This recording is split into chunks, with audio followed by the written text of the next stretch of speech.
Hey, how you going? Yeah, I know the title was real clickbaity, but hear me out. So over the past year, I've been building up my collection of modules so that I can bring the synth closer to being able to make full songs with leads, bass lines, drums and FX. But if you listen to any music, say a trance track for example, then there's lots of elements that are all changing over time to keep the song interesting. Different drums come in and out, or change rhythms. Filters open up on the bass lines and leads as the build-up rises, and then closes down again as the drop hits. We also have things like sidechains, white noise risers and fallers to mark the transitions between different sections of a song. And when you look behind the curtain of any song in a DAW, then you'll see where the drum samples come in or out, or change rhythms, or the automation curves that are controlling the different parameters of the bass lines or leads, such as the filter cutoff. So as I was filling up the boxes with new modules and jamming with them, I started thinking about how I could bring in and out the different elements that I wanted, while still also maintaining time with the BPM. Obviously, I can just use my hands to hit mute on the different drum samples, or bring the filter cutoff up and down, but I still only have two hands.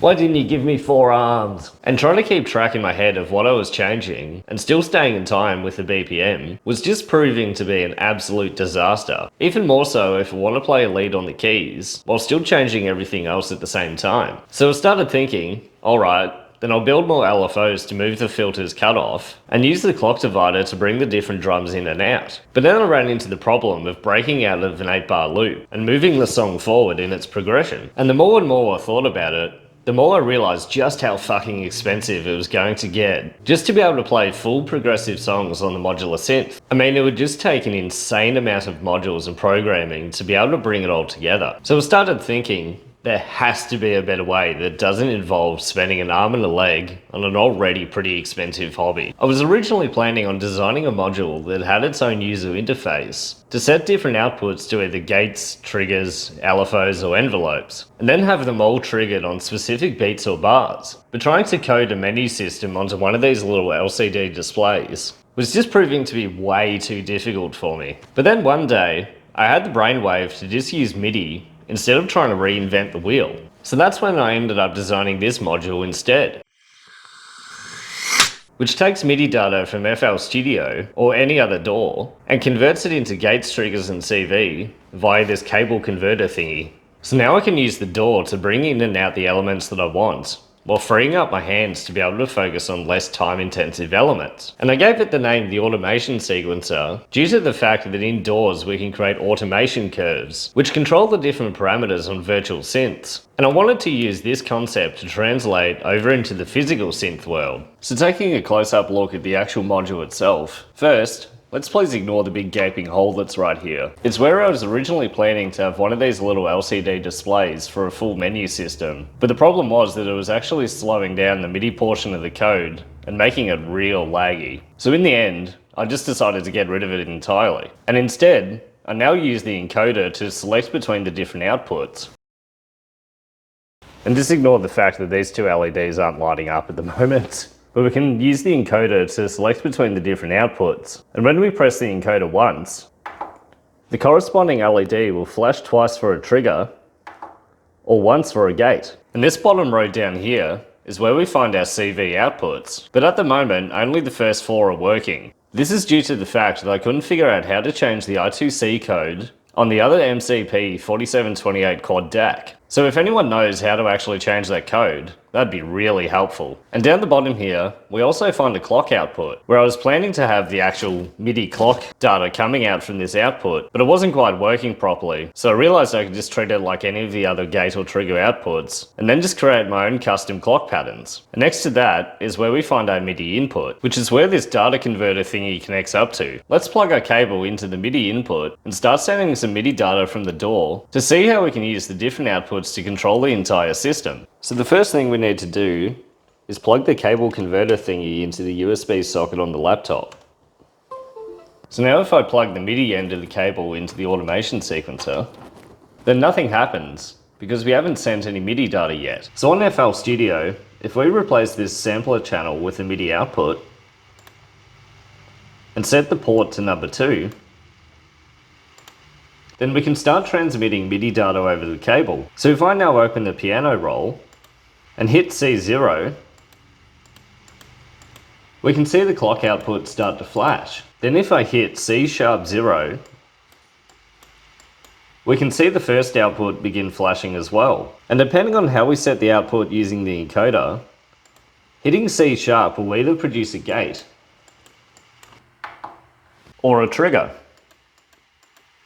We can see the second output begin flashing as well. The LEDs on outputs 3 and 4 are currently not working, so we'll skip the outputs D# and E. But if we hit F0, then we'll see the fifth output start flashing, then F#, the sixth output, G, the seventh, and so on and so forth. So each note from C#0 to E1 will produce either a gate or a trigger on the output of the automation sequencer, meaning that we can basically use the piano roll to lay out our trigger patterns for drums or rhythms. Sort of like using an Akai MPC or some other trigger pad bank or standalone keyboard with inbuilt rhythm samples that can be triggered with the keys. Now if we go back to our MIDI channel, we can see all these knobs here that we can use to adjust parameters. So if we turn this knob, we want the automation sequencer to spit out CV signals between 0 to 10 volts on the CC1 output. So if we go into our settings and set the CC number to number 20 and channel 1, then we can see that as I move the knob back and forth, the LED on the CC1 output is fading in and out. So then if I set up these other knobs, then we can also use the other CC outputs to control our synth parameters. And as we can see, all the other LEDs on the CC outputs are now fading in and out. So now that we have an idea on how this module works in the software, let's make a quick song to really demonstrate the capabilities of the automation sequencer. So I've put together a pretty basic and rough 2-minute track to give a demo of the full capabilities of the automation sequencer. So let's give this a listen, and then I'll break down exactly what's happening to achieve what you hear. So let's go in 3, 2, 1, boom.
First off, we have the drum samples to create the rhythm in the song. I loaded a bunch of different samples into the sample module and then just trialed different sounds until I found what worked. So we have our kick drum on output 1, a clap sample on output 2, a hi-hat on 4, a crash cymbal on 6,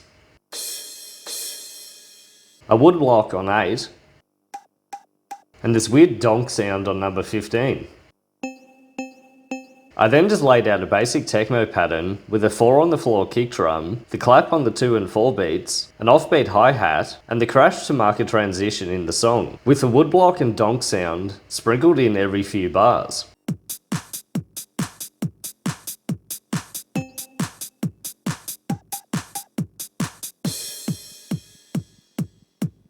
For the bass line, I just created a basic voice path with an oscillator going into a filter, then into a VCA, and then into the mixer, with an envelope generator being triggered by the MIDI to CV module. I then created a simple offbeat pattern in the piano roll with some notes from the A-sharp minor scale, then sent the data out in MIDI channel 2 to the MIDI to CV converter. That's also what this prototyping board here is for, just to split up the MIDI signal so the sequencer only receives data on channel 1 and the converter only receives data on channel 2, without them interfering with one another. I also created a basic lead line using some more notes from A-sharp minor. I also just cranked up the reverb and delay on the mixer to give it a bit of space when it was playing, then turned it back down again when the bass comes back in, which leads me to explaining some of these parameter curves I have down here. This one here is just to move the cutoff on the filter up and down, as well as increase the decay on the envelope generator. I just sent the first CV output into a buffered mult and split it to the filter and envelope generator. I then also have this wave oct parameter. This is just to shift the octave of my oscillator up and down for the bass and lead lines. I was originally planning to have a lead over the top of the bass line, but my other oscillators weren't staying in tune, so I just compromised on one or the other. I also have this slide gate here on channel 7 of the automation sequencer. This is just to turn the slide function on the oscillator on and off, just so the notes only slide during the lead and not the bass line. You can also hear how I was adjusting the filter cutoff up and down manually on the bass line after cranking the resonance a little bit. This is part of the beauty of the automation sequencer, in that it allows me to free up my hands to focus on certain elements while just letting the rest take care of itself. To fill in some of the space between the bass line, the lead and the rhythm, I then also tuned my chords module to A sharp and set it to minor chords and put it through a low pass filter with another envelope generator being triggered on channel 3 to create a simple rhythm.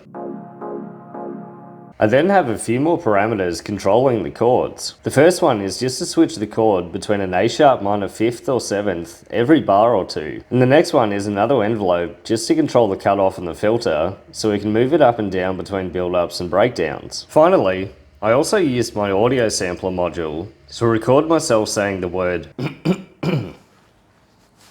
automatic, then pitched it down a bit with some heavy reverb and delay added on top. The sample is then triggered on channel 1 of the automation sequencer to say the word as the transition happens. So as you just saw and heard, the automation sequencer has opened up the possibilities for making progressive music to a whole new level. I'm now able to completely program music in the DAW like I would using VSTs, but still have the tangible tactility of a physical synth to be able to play around with the sound design of each element. The sequencer also removes the need for multiple or complex drum sequences, LFOs and envelope generators. It also means that I can program the drums exactly how I want with 8 or 16 bar transitions, as well as allow me to create custom envelopes for the module parameters to emphasize those transitions. However, that being said, the programming of a song in a DAW also removes the in-the-moment spontaneity that can come from DAWless jamming. But depending on who you are in your system, this could be a good or a bad thing. For me personally, my ultimate goal would be to play live sets with the synth, but I want to be able to play several pre-written songs, similar to a DJ set, rather than just one long improvised jam. So like everything I make in design, the automation sequencer is also completely open source. So if you would like to build one yourself, or even improve upon the design, then you can find the KiCad files in the Arduino code in the link down below. So if you've made it this far into the video, I just wanted to give a couple of quick updates on the direction of the channel over the next few months. A few weeks back, I basically ran into a wall with designing the entire system to only run between 0 to 12 volts, with no negative voltages being used. The synth originally started out as an expanded MFOS noise toaster, which itself is only a 9 volt circuit, so I was basically designing everything, still in the mindset of only running on positive voltages. Well, turns out op amps behave much more reliably when they run off both positive and negative voltages. Yeah, big revelation, I know. But that basically means that every module that you see behind me has to be redesigned to run off both positive and negative voltages. I'm kind of both mad at myself and relieved, in the sense that I'm pissed off that I stubbornly got it this far, running on no negative voltages whatsoever, only to have to more or less start from scratch all over again. But I'm also glad to redesign everything to the actual Eurorack standard rather than just my own arbitrary one. Because being honest, most of these modules barely work at the best of times, and I would certainly like a lot more reliability in the system. But at the end of the day, it's all swings and roundabouts, and part of learning by experience. So with all that being said, I'm not actually sure how long it's going to take me to redesign everything all over again, but hopefully by the end of the year, I'll have it all up and running again. So while I'm in the process of doing all that, I'm planning to shoot some videos around analog film photography to keep trying to put some more content out there. So for a while, the focus of the channel is going to shift to some new topics. I've got a video coming out soon about shooting some slide duplication film at the beach, so keep your eyes peeled for that. So with all that being said, until next time, I'll see you later.